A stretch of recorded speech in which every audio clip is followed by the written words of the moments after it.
Hey there, I'm Alex Kalish, and I'm joined by my co-host again, supercharged, AI-powered, Practically Speaking, and this is Practically Prompting, the podcast that turns generative AI hype into everyday wins.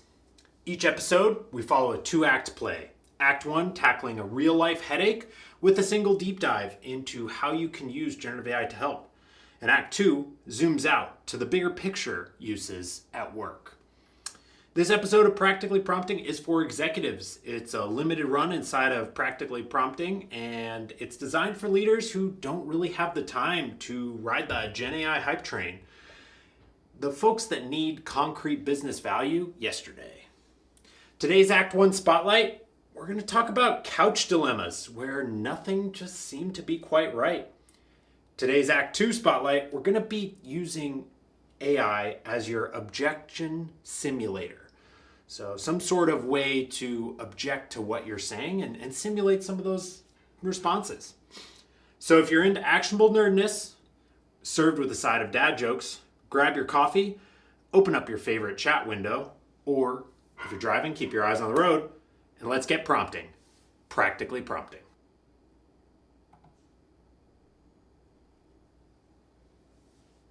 You just set the table. Act 1 fixes a real headache. Act 2 scales the pattern for executives. Today, it's the couch that never felt right, and the habit of using AI as your toughest opponent before a proposal leaves your desk. I ran a quick prompt on your couch photo and notes. The model flagged 3 unspoken constraints: higher back, deeper seat, dog-proof leather, and suggested ranking them 1 to 5. Once you weight those, most options fall away. I also ran an objection sim on a common exec ask. Let's adopt an AI pre-flight. Finance worries about cost creep and weak TCO. Ops about cycle time, legal about data boundaries. All valid, all answerable if you cap at 3 and attach 1 proof per objection. Before Act 1, do a 90-second drill, list 5 constraints, force rank them, write a 1-sentence decision rule. If back height less than 30 inches, reject. After Act 1, run the same sim for the VP you're pitching and keep only the top 3 with evidence. Ready to start by naming your true non-negotiables on the couch: back height, seat depth, or leather durability. Yeah, practically speaking, you're 100% right. I did use those constraints when working through my couch issues. So what had happened is I've got this couch and it was time to replace. It was getting kind of smelly. It was a little bit beat up, and it was time to refresh the room. And the last time I bought a couch, it was a 6-month process of trying to find the right one. Probably went to 10 to 15 different stores, a couple outlets, multiple times to see if there were any deals. I would find something that was comfortable, but then it didn't really match, or maybe the colors weren't right, or maybe like if there was a good color, it was super, super expensive. And so what I did is I approached this problem from a tactical standpoint with generative AI. I was like, look, I need some help. Here's a photo of the living room. I'm trying to find a good couch situation for this living room. Here are some constraints. And I listed out a couple of those and asked it to craft me a prompt, which would deeply analyze the room itself, as well as some options about what kind of couch it would be. And after that first response, I found that I was again getting into this. There's too many options. I'm not really sure. Like, do I want a sectional? Does it need to be an L? Why do I want it? And so I took a step back and asked generative AI to kind of walk me through, like, why am I feeling not great about this particular couch? Like, why this situation? Why it just was nothing was clicking. There seemed to be too many options. And it distilled down a couple specific reasons.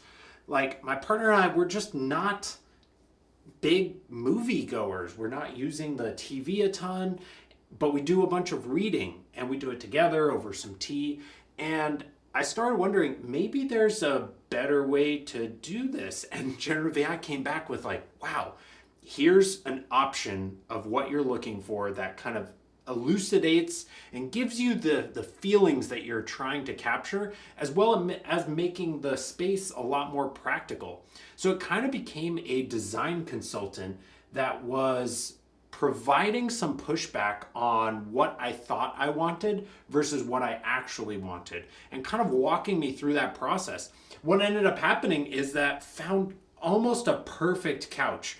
And it took me, the scale of maybe 2 hours of back and forth with generative AI, a couple deep research prompts, asking it to craft a deep research prompt to find the specific type of couch that I was looking for, narrowing it down into 5 or 6. It narrowed it down into 5 or 6 options, proposed a really good solution, and I ended up going with that solution and purchased it in the span of less than a day of effort rather than months of traveling to different locations, sitting down in them, finding something that's high back, low back, deep, whatnot, and it just kind of condensed all of that into one really nice package.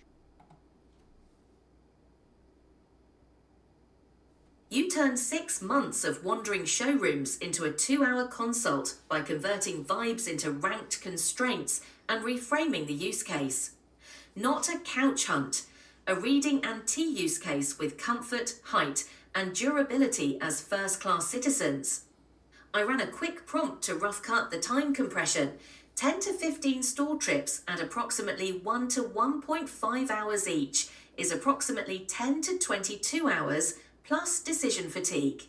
Your 2-hour loop is an 80 to 90% reduction. This tracks with the choice overload effect Iyengar and Lepper 2000. Fewer, better filtered options raise decision rates. Quick failure check models often anchor on aesthetics unless you force context of use. Your "we read more than watch TV" cue was the unlock. Yeah, that tracks honestly with what I was feeling and seeing at the time. It's really empowering to have uses, or not uses, but options filtered down so that decision making can be a lot quicker. And that decision fatigue is real, at least in my own experiences. I'd love to know a little bit more about this this study that you referenced. Could you walk through a little bit more about what was going on in the study, and also maybe anchor our audience in how I kind of leveraged the objection simulation and asking generative AI to come up with some ways of challenging my own viewpoint in order to get to a really good solution? Maybe just reference that chat and kind of pull in some of those themes that kind of highlight what we're talking about in Act 2 today.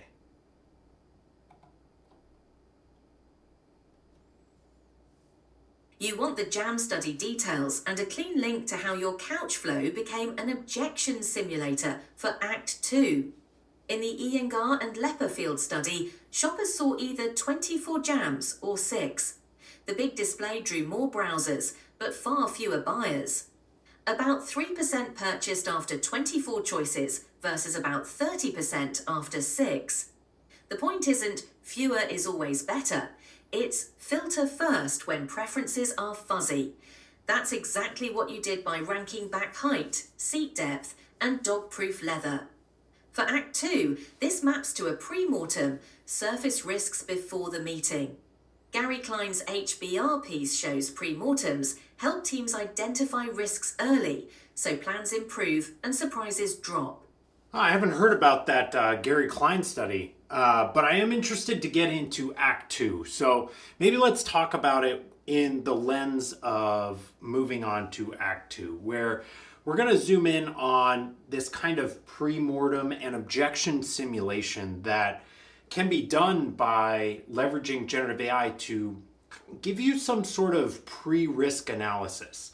So what this looks like in practice is objections matter. It's not so much about managing up or managing expectations, but more about anticipating resistances. You can prevent common failures by presenting 90% of the solution without that stress testing. And so by having some sort of stress tested model into the solution, you're inviting more discussions, but also highlighting those risks a little bit more specifically. So in practice, you can take a proposal that you know is going to go in front of an audience that includes legal, HR, VP of operations, maybe some actual on the floor operators, some technologists, whatever the case may be. You have this audience, and you can take this proposal and ask for a prompt, craft me a prompt, which analyzes this proposal and crafts objections that different audience members might show up with in this proposal meeting, and use those in order to enhance the proposal. So practically speaking, could you maybe loop in a little bit more information about this Gary Klein HBR Harvard Business Review study, and how it relates to this objection simulation that we're posing for our listeners today? You want Act 2 anchored in a premortem lens by anticipating resistance and fixing cracks before the meeting. Gary Klein's HBR piece formalized the premortem. Assume the project has already failed, then list the most plausible reasons, which makes it safer for dissent to surface early. Research on the method shows it reduces overconfidence and improves candid risk discovery under pressure. It's built on prospective hindsight, which helps teams spot weak points they'd otherwise miss. Try this 5-minute objection sim right now. Paste your proposal and run. Act as CFO, COO, and legal. List the 5 most likely objections per role. For each, why it's valid, 1 data point I should bring, and a less than or equal to 2 sentence counter. Rank severity and probability. Merge overlapping items and return the top 3 with a short remediation plan. Cap to 3, attach 1 proof each, and add a likely objections box to your decision card. Which upcoming proposal should we run through this drill first, and whose objections do you want to simulate before you send the deck?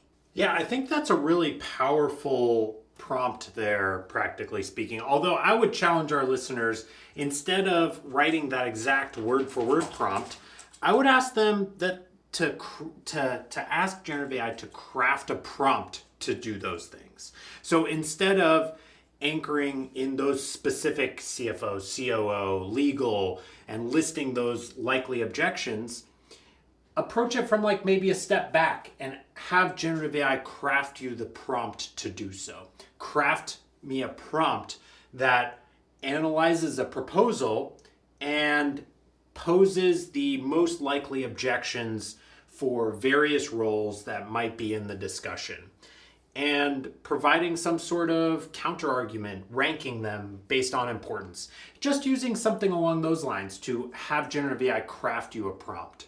One of the things I like tossing in there is craft me a robust prompt. Just adding that little robust turns it into a little bit more of a longer format, and you can then go in and make edits. So what I've found is something similar to this exercise, but it listed out maybe 7 different team members that would be in the discussion, and I only needed 3 because the remaining 4 either didn't exist or weren't part of the discussion.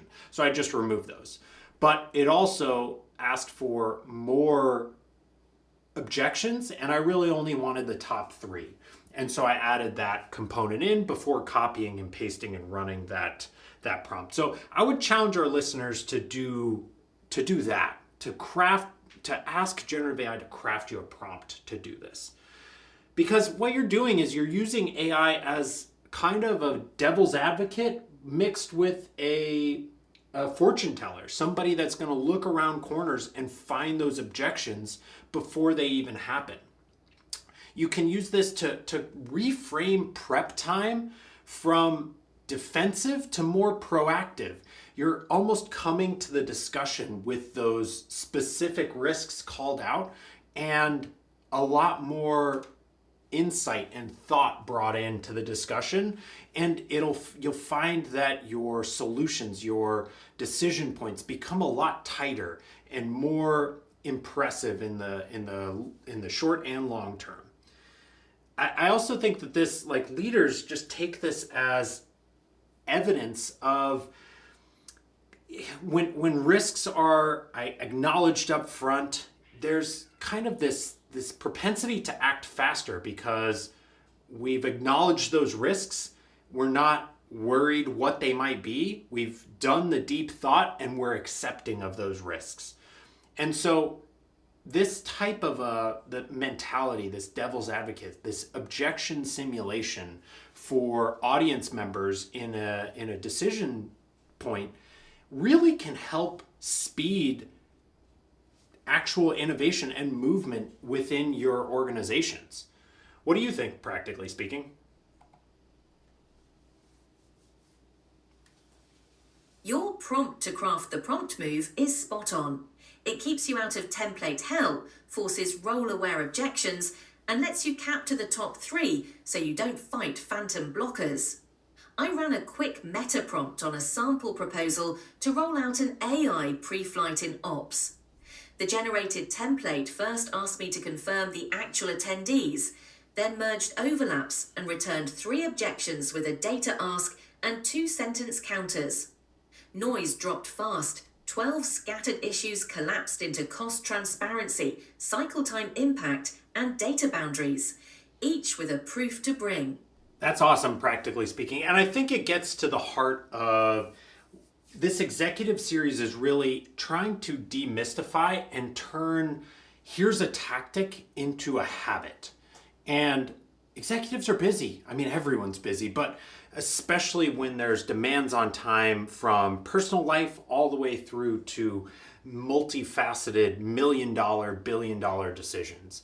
And executives want to make sure that their mind is in the right spot in order to make high-quality decisions and drive the business forward a lot faster. By using this craft me a prompt approach in tandem with this AI as devil's advocate, as an objection simulation, enables not just faster but more comprehensive decision making, but also really lowers the bar because at the end of the day, you're writing a single sentence. You're getting out almost like a page-long prompt of what this looks like in practice. So practically speaking, can we just actually do this real fast? So can you I'm just going to ask you to run this prompt and give me, and kind of walk our leaders through what the output is.